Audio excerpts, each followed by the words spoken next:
Many people crave and spend a lot of time to find a way to have mystical experiences or have a Kundalini awakening. And today I'm going to tell you what I did step by step to have mine.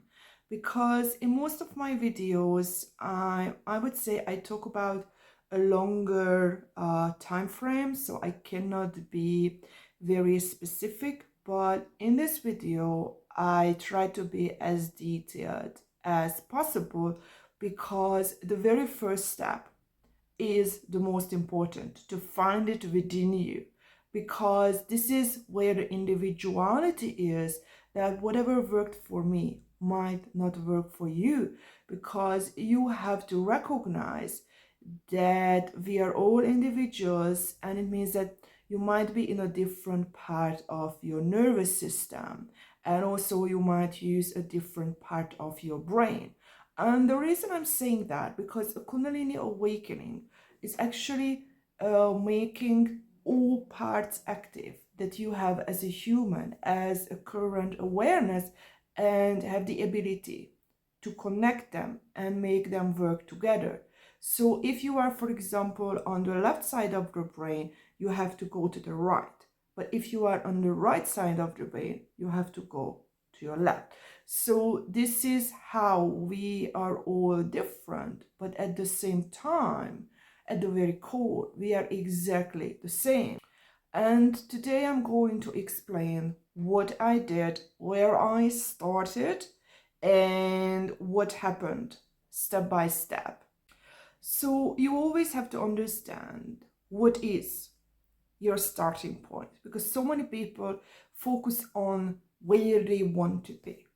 But you cannot go anywhere, even on Google Maps, to put your goal. You cannot get a route without putting where you want to go from. So it's very important to understand where you are now. And where you are now, we can call it the self, we can call it the ego. I would like to say this is your current state, and you can imagine yourself that there is this wholeness that you can achieve as of now. So you have to be very realistic that you cannot be completely whole. That's impossible, but you can get to, I would say, like a stage, and you can imagine it as like a network.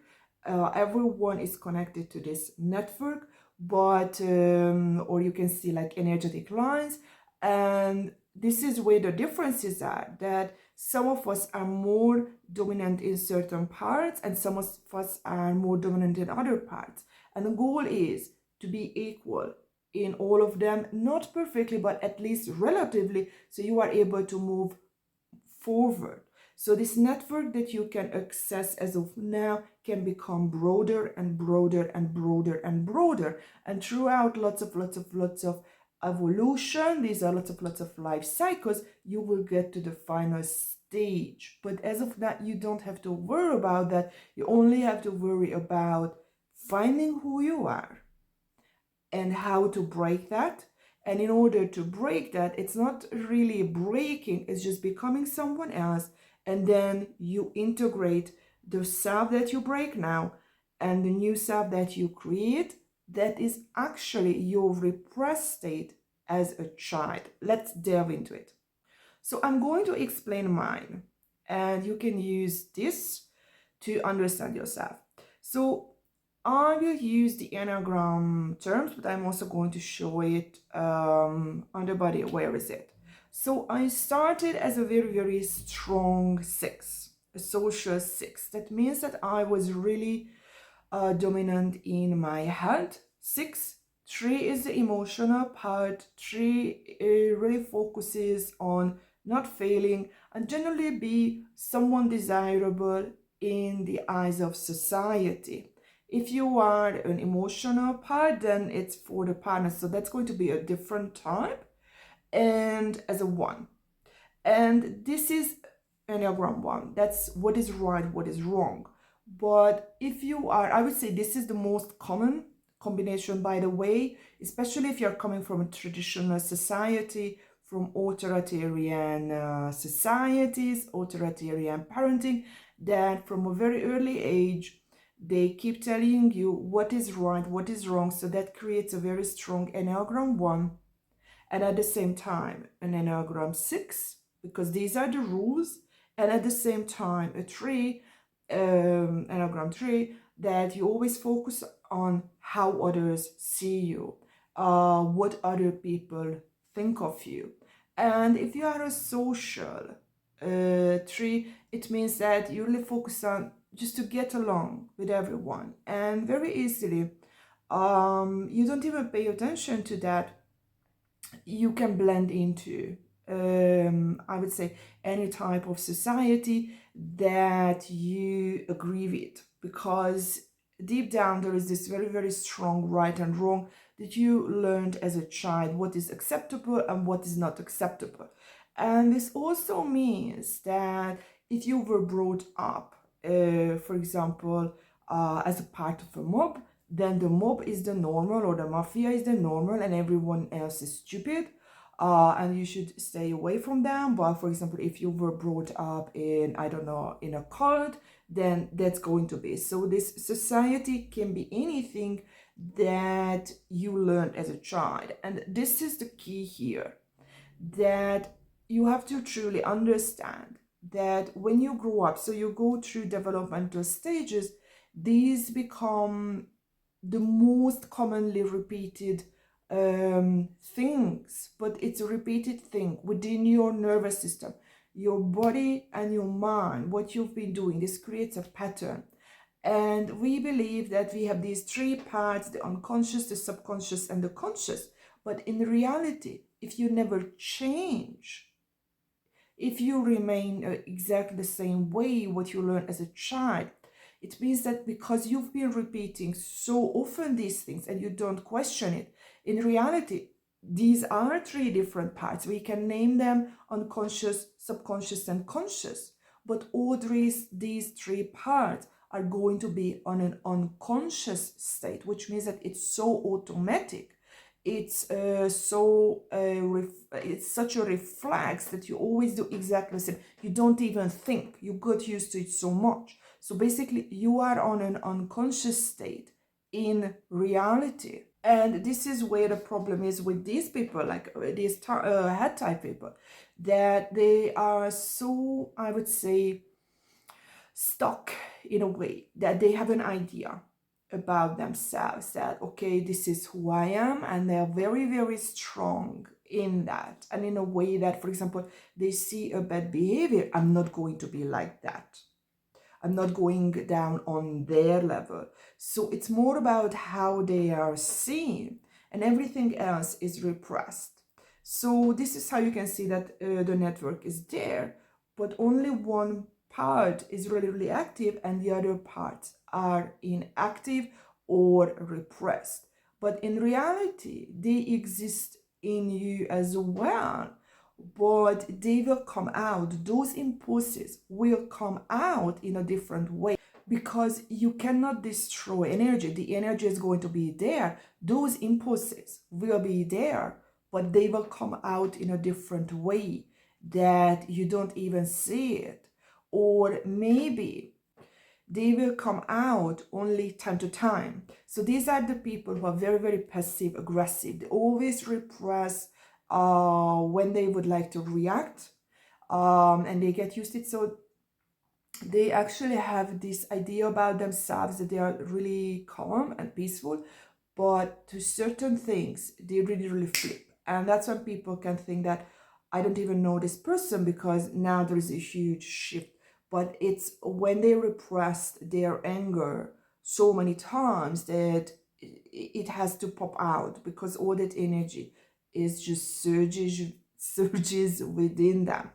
So this is your starting point to understand where the hell you are. And you can also do it in a different way, that you start paying attention to things that you have been repeating the most often. And I would say coping mechanisms. How do you react? in certain ways the most often, because this is another thing that sometimes people can say, yeah, I'm very, very, very patient. Yes, but maybe 90% of the time, and in certain things you're very, very impatient. So you have to be really, really careful and very, very analytical in order to understand even your own behavior. And you have to truly understand as well that from the point of view where you are now, you won't be able to see yourself completely. This is very, very difficult. You will truly see yourself when you start changing. And it's not just one change, it's lots of changes. So you will be able to reflect on yourself from different part of this network. So you will see it clearer. Okay, what are the steps? So generally the first step starts with a deep emotional pain. I would say this is something that starts anyone's changing journey or self-evolution, that the way they used to live, something changes and they go through a lot of trauma, they go through a lot of pain that makes them question either the outside reality or either themselves. So I believe if someone is very, very head type, they have to go through something that really questions the outside world, because that's what they were the most connected to. That, okay, I've been following all of these rules and I am miserable. This is what I've felt. I've got everything that society said this is what you need to be happy, but I just don't want to exist. I'm so unhappy. So there is something wrong with the world, with the rules that I've been following. But in my opinion, if you are more connected to yourself, so if you are an emotional person, so you're more connected to this limbic system of the brain, it means that you are more connected to the body. So you will question, or you need to question yourself, that I've been following whatever this is and I have to maybe question myself and follow others. I'm not really sure. You have to see what is true about yourself. But this is what I believe, that this is how the shift really happens. That you basically stop doing that unconscious thing, that anything happens, you keep reacting exactly the same way. So the whole thing is just an automatic loop. You don't even pay attention to it. It's so fast. You get so used to it. It became your identity. And I'm not talking about, okay, I used to like pizza and now I don't like pizza. I'm talking about like a very, very freaking serious shift. But it can start with small things. So everything starts with small, and it becomes bigger and bigger and bigger. It's like cleaning a house. You can't clean the whole house at once in a second. You start with something and it becomes cleaner and cleaner and cleaner and cleaner. And by the time you finish it, you can see it's sparkling clean. So my very, very first question was this, that I questioned the society I lived in. I questioned following the rules I got used to, but I didn't know what to do. So the only thing I could do, and many people do the same thing, that whatever you did, you don't know what to do, so you just shift. So for example, I pay really attention to this is what I did, how I dress to be acceptable. And then I shifted into, okay, I'm going to break myself and I really want to show, fuck all of you. I'm going to dress exactly in a way that I know would upset most people. And this is how this whole thing started. That I used to withhold what I thought. I used to try to be exactly the person others wanted to interact. And slowly, it took me like 3 years. So it was a very, very difficult, I would say, starting point to become someone else than I used to be. So I always forced myself.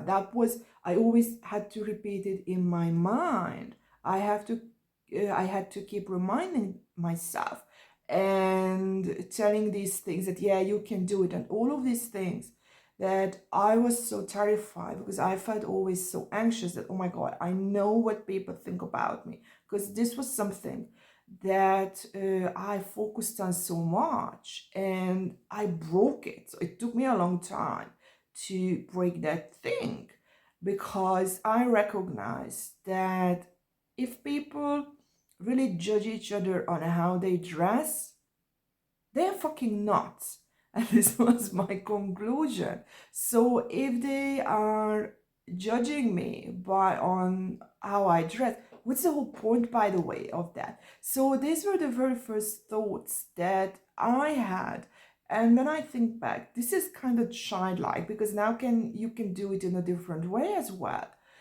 But I don't think that's the most important, because this is something I see as a problem. The people want to break away from themselves, but they want to do it in a nice way. They want to start immediately with, okay, being this perfect person. But those really, really childlike thoughts can be broken away with an other childlike thought most of the time. So in my opinion, you have to use whatever you can, because that's the most important. Just have the ability to break away from yourself, and then later on, when you have repeated it so many times, you will be able to change that once you have that. So basically you have this childlike self. You cannot have an adult self here without having a childlike self first. So that's how you grow up from here, that you have to just accept this fact.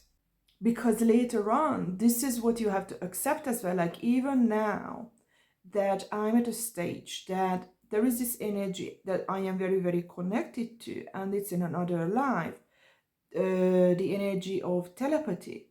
But I feel it uncomfortable. It's so different than what I would accept.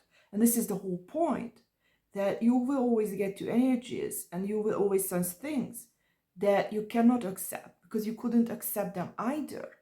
And this is what you have to overcome. And at that stage, what I feel as of now, I feel that it's not something I would like. But I also know at the same time that you always start from a starting point, and that starting point is going to be something that is very, very undesirable. But you always have to see it on a growth curve, that it's not going to stay like that. So anyway, this was my very, very first step. And then the second step was to start telling what I thought, not what other people wanted to hear from me. And that was really scary as well. So basically here, I started to build courage to be different, to break out of this everyone has to think the same, everyone has to be united kind of thinking, and to find who I was, what I liked. And it's not like one step, because that's what I see as a problem, that people think it's going to be like one big step and you are fine. No, it's lots of trials. You have to really try many things to experience what you like, who you are. And that's even a lifelong journey, to be honest. It's not like, okay, I spent half a year on this and I'm nowhere. Yeah, you are unrealistic. So that's your second part, that you have to be realistic with this whole journey, that you will always see something you haven't seen before. You will always experience something you haven't experienced before. And that can still keep changing you, even when you believe you already knew who you were. Because in reality, that holistic self is so far away from you that you will always keep changing, and you have to be aware of that. And for me, the third part was, this was really difficult for me, that I got used to. If you are in this type of thinking, that you really pay attention to signs and everything is indirect. So you like indirect communication, and if someone talks to you in a direct way, that feels like, I would say, very, very hurtful. You don't like that. And also how these type of people can experience reality is that people come to you. Things are coming to you. It's kind of like you are waiting, and whatever comes to you, you can still choose to accept it or reject it. And in your mind, you can see it as, I'm not controlling reality, but deep down, you don't see that you actually do.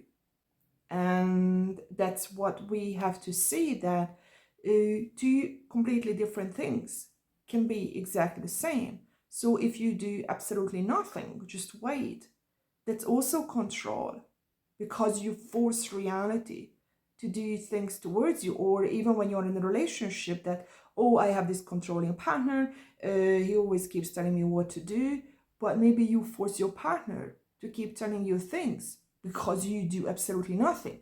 So you force that other part to do what you don't do, you refuse to do, and certain things must be done. I'm not saying it's always this case, but what I'm saying is that you have to really think about that. If one part of I would say a pair or a unity refuses to do certain things, that can force the other person to do those what one of them refuses to do. So not everything is black and white.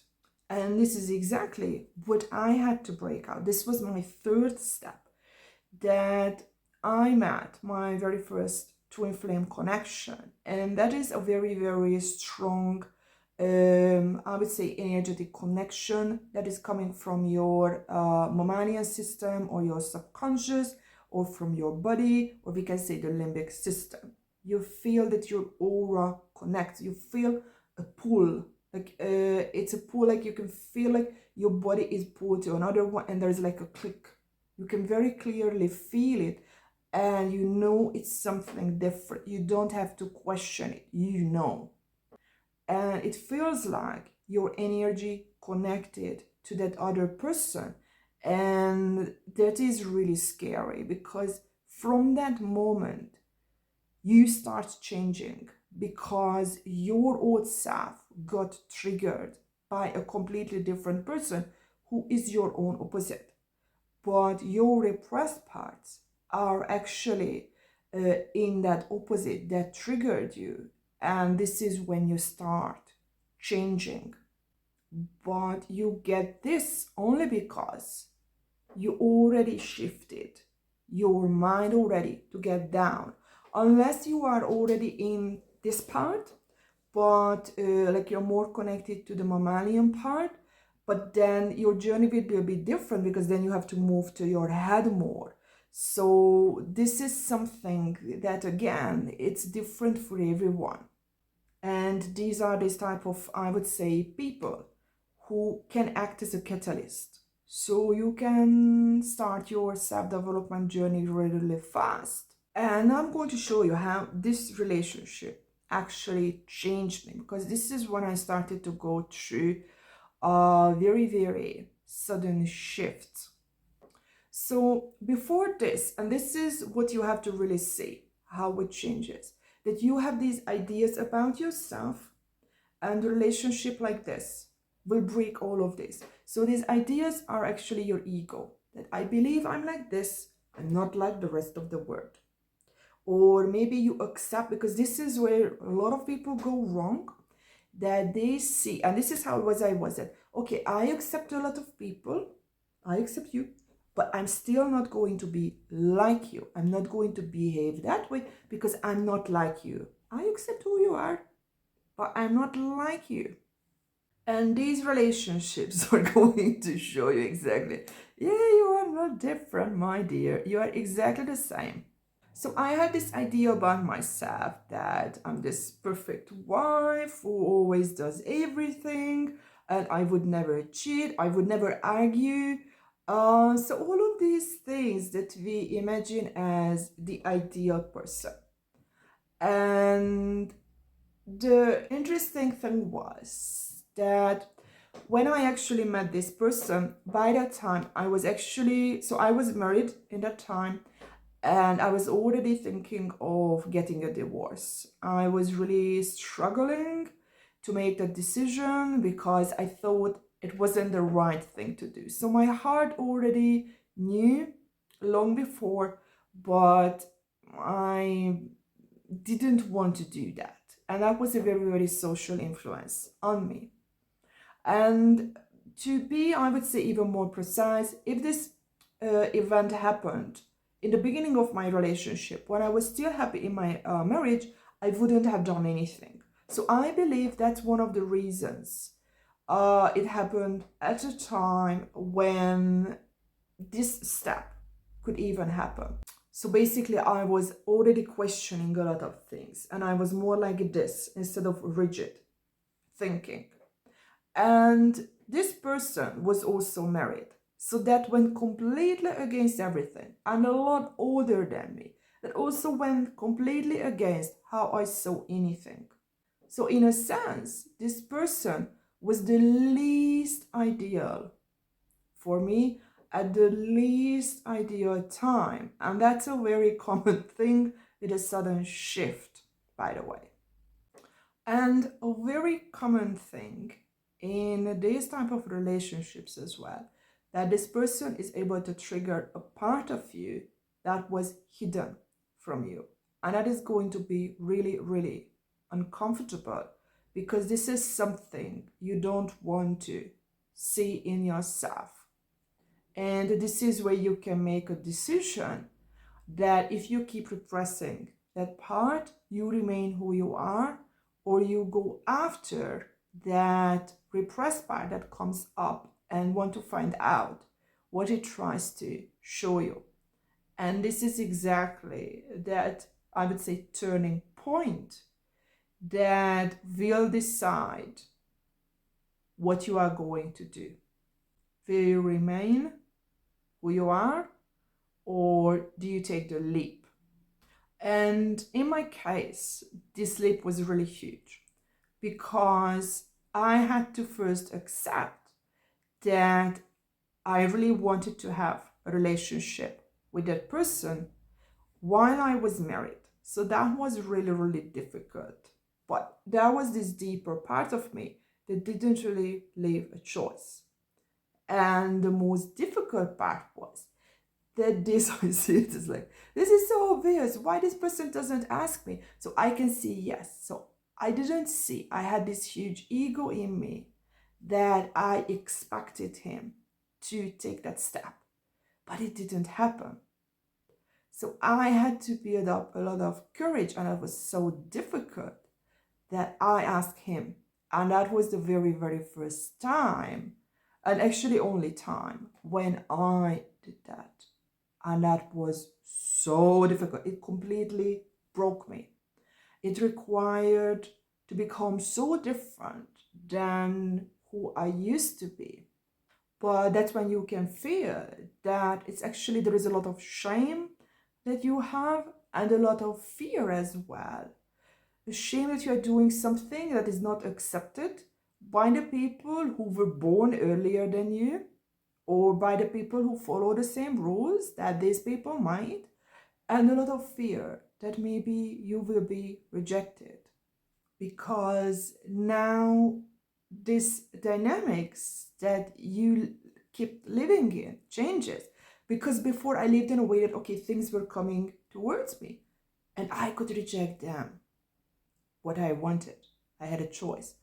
But now I had to expose myself, and I was the one going towards. And there was this probability that maybe that person will ridicule me. But it didn't happen, by the way. So that's how this relationship started. That started, I would say, peeling me away because I had to see parts within myself that I thought weren't in me. And this is a very important part, I think. This was very difficult because this is when you become, I would say, you are dragged down. This is how it's so, into the dirt. You see that you are exactly like the people you thought the worst of, and or even maybe you didn't think the worst of, because I always saw myself that I was not judging, because my mother was a very judging person, so I tried not to judge people. But again, I never thought I would become those people, because I thought about myself as a person who is just this peaceful being who wouldn't do those things. And that was really difficult to see when you see yourself to have the ability to do that and feel no guilt. That was the other thing as well, because I expected to feel guilt and there was no guilt there. And there was this sentence that this person told me, and this really shows how you can really learn a lot from other people, just regular people. He said this, that so many people are so full of themselves and they are so full of shit. They believe they would never do this or never do that, but it doesn't mean that they would never do that. It only means that they are so unaware that they don't even know why they would. He said, everyone has a price. Everyone. So basically, anyone is able to do anything. And when you believe that you wouldn't do something, it only means you don't know your price yet. But it doesn't mean you would never do that. And this sentence stayed in me. And this actually really encapsulated even my big step, my first huge step. Because as a second part of this relationship, he was a type of person that was more ideal, I would say, as a relationship material compared to anyone else I knew before. In many things he wasn't, because he was very controlling and jealous. That was really weird, that like he started to argue with me why I dressed in a certain way, or why I talk with whatever person. Am I cheating on him? Like, I'm just like, what the fuck are you talking about? He was quite of a jealous type, which made for me absolutely no sense. And in my relationships, by the way, that was the other thing, that I was not jealous. It wasn't really in me, I think. So I couldn't really understand this controlling behavior. Later on, I will get to that. And this relationship was like a wake-up call, because he was more emotional, and he was, I would say, he paid more attention to me than my own husband. So this is when I started to question actually my own relationship enough to get a divorce. And this is when some people say that being unfaithful is like the worst thing you could do. And there is another part of that, or once a cheater, always a cheater. But it can have actually a healing version of it, that you do it only once and you recognize that you have to be more careful what type of relationship you get into. And you also recognize, because this was my, I would say, experience, and it was my conclusion, that I would never ever cheat again, because it makes absolutely no sense. If a relationship gets to a point that you would cheat, you have two versions or options. Either you use that energy to repair your relationship or leave. Cheating would never solve anything. It's actually a sign that something is completely broken in your relationship and also in you. But it helped me to recognize what I wanted that was hidden from me, because this type of relationship will show you these deep hidden desires. But again, when they show you the deep desires that you get from the relationship, you can still have a choice to admit And this was something very difficult for me to admit, what that showed me, or to keep pushing it away. So I accepted it. I admitted it. I admit to myself. And when I got divorced, this was the very thing that I went after. And this very thing showed me further weaknesses within me, that I was really, that was my main problem, afraid of the opposite gender. So that relationship felt really intense. But this is what you have to understand, that every time you move, that's when you only see who you were, because that's when you can compare how you felt, how you saw, and this is how you can grow, that you see both, and you have to move away. And when I moved away again, and I started to see the opposite gender differently, that I started to see their weaknesses. That's when I started to accept my own weaknesses. And that's when I recognized that there was a huge block within me. I was never myself. I thought I was. But I felt intimidated by the opposite gender. So I could never truly open up. And I had to see them, I would say, their weaknesses, their pain, enough in order to accept mine. And that's when there was another huge shift within me, that instead of trying to find someone who was similar with me in my strengths, or similar in a sense that there were certain things I really wanted to see in a person, I wanted to be with someone who had exactly the same weaknesses I had. So basically, I had this desire, this desired person who was just as insecure as I was. But in order to get to this wish, I had to come to this conclusion. I had to come to this awareness that I was insecure. And that was the time when I met my second twin flame.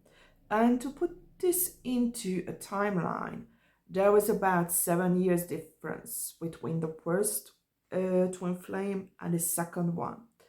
And in the second one, I fall in love with his weaknesses.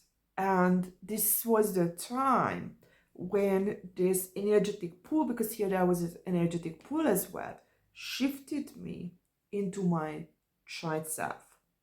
So here I was in Enneagram 3. So from 6, I got like a social 6, I got dragged down into a sexual 3. But from the 3, I got dragged with this relationship into a 2. So I became this childlike version of myself that was repressed. So basically, I became energetically active from the nervous system, from that, I would say, evolutionary point where I finished. So I was very childlike, but this childlike state could continue with the adult mind, because when you are a child at this stage, you don't have all of this awareness. But when I was here, I could use all of it because this already existed. So all of these childlike I would say acting out, because this became very active. The child version of me in the adult body, basically. And it was very intense. It was very scary. I was able to get to a point to use these other parts that I couldn't as a child, because when you are here, you don't have these developed yet, because these are developing after this. But this was a completely reversed scenario, that I had these very dominantly, and then I got shifted back here. So now I had the option to actually use these because they were available for me. And this truly shows the steps in becoming whole as well, that you have to recognize that you cannot become whole because the versions you can become whole with are not available for you yet. You have to do these loops that you go from one stage to your own opposite, but then that's not enough. This is what so many people do. Okay, I changed, now I'm different. Yeah, but you have to change back and you have to integrate. This is what this whole thing is about. This is what creates a Kundalini awakening, which is nothing more than integrating your nervous system. But in order to integrate your nervous system, you have to integrate your mindset as well. So basically, what you are doing on this network, you went from this dominant one part, then it became less dominant, and you had a completely different dominant part that was overactive now. And when you have a Kundalini awakening, what you do is you recognize, wow, I had this before. So you make all of these dominant, but you need something to be dominant in the nervous system or this network that never existed before. You have to find something or create something that allows all of these to stay active equally. So you don't have to choose anymore this or that. You can have all at once. So good luck on finding yourself, finding your way, and see you in my next video.